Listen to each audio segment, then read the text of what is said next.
ចាសួស្តីបងប្អូនស្វាគមន៍មកកាន់ថ្នាក់គីមីវិទ្យាថ្នាក់ទី8អញ្ចឹងថ្ងៃនេះយើងមកធ្វើអត្រាកំណែសំណួរនៅទំព័រ139ចាយើងមានរហូតដល់7សំណួរតើឥឡូវទៅមើលសំណួររបស់យើងទាំងអស់គ្នាចាសំណួរទី1ចូលរាប់ឈ្មោះវត្ថុ4មុខដែលទិញពីផ្សារហើយមានទឹកក្នុងនោះ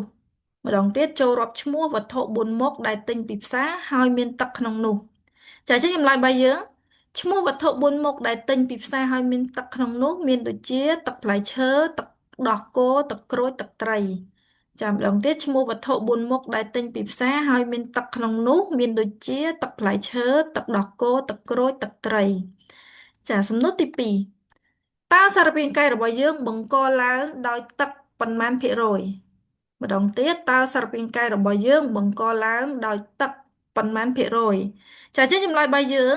សារពាង្គកាយរបស់យើងបង្កឡើងដោយទឹកប្រហែល70%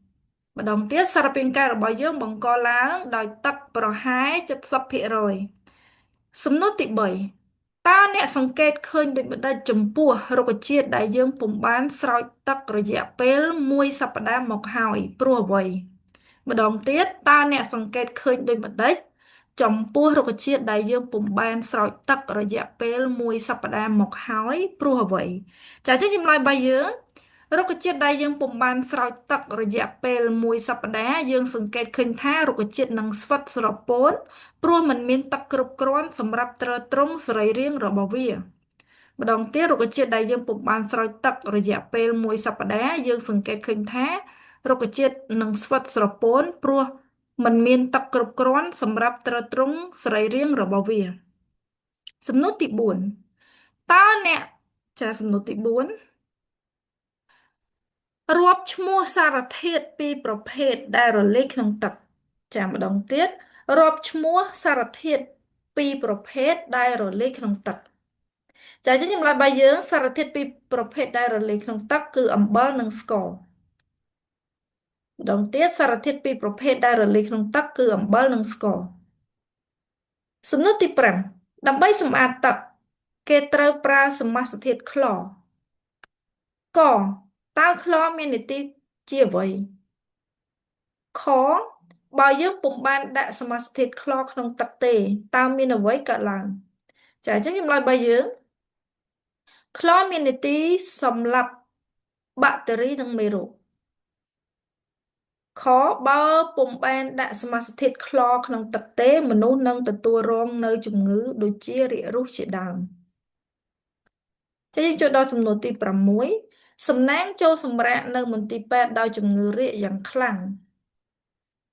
កតើលោកវិជ្ជបណ្ឌិតត្រូវប្រើអ្វីដើម្បីជំនួសទឹកដែលសំណាងបាត់បង់ខចូលពណ៌នាពីទស្សនៈពីរយ៉ាងដែលទឹកមានសារៈសំខាន់ចំពោះរាងកាយមនុស្សចាអញ្ចឹងចម្លើយរបស់យើងគ្រូពេទ្យប្រើទឹកអូរ៉ាលីតឬទឹកសេរ៉ូមចាដើម្បីជំនួសជាតិ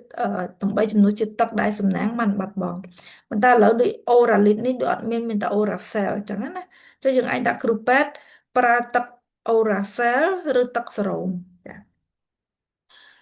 ខទស្សនៈពីរយ៉ាងដែលទឹកមានសារៈសំខាន់ចំពោះរាងកាយមនុស្សមានដូចជាចាកទី1ទឹកមានតួនាទីនាំយកសារធាតុងាយដែលបំបែកបានពីអាហារសម្រាប់ឲ្យសារពាង្គកាយស្រូបយកទី2ទឹកសម្រួលចលនាឈាមរត់ដើម្បីដឹកនាំសារធាតុចិញ្ចឹមនិងឧស្ម័នអុកស៊ីសែនទៅគ្រប់ផ្នែកក្នុងសារពាង្គកាយនិងនាំកាកសំណល់ដូចជាកាបូនឌីអុកស៊ីតនិងអ៊ុយរ៉េមកក្រៅវិញចាយើងចូលដល់សំណួរទី7តើគេបង់ភ្លុយអរទៅក្នុងទឹកស្អាតដើម្បីអ្វីចាំម្ដងទៀតតើគេបង់ភ្លុយអរទៅក្នុងទឹកស្អាតដើម្បីអ្វីចាអញ្ចឹងចម្លើយរបស់យើងគេបង់ភ្លុយអរទៅក្នុងទឹកស្អាតដើម្បីការពារធ្មេញកុំឲ្យពុកចាំម្ដងទៀតគេបង់ភ្លុយអរទៅក្នុងទឹកស្អាតដើម្បីការពារធ្មេញកុំឲ្យពុកចាអញ្ចឹងនៅក្នុងវីដេអូនេះអ្នកគ្រូមានប៉ុណ្ណឹងបើសិនមកបងប្អូនពេញចិត្តវីដេអូអ្នកគ្រូកុំភ្លេចជួយ like ឬក៏ subscribe ដើម្បីទទួលបានវីដេអូថ្មីៗបន្តទៀតចាអរគុណច្រើនជម្រាបលា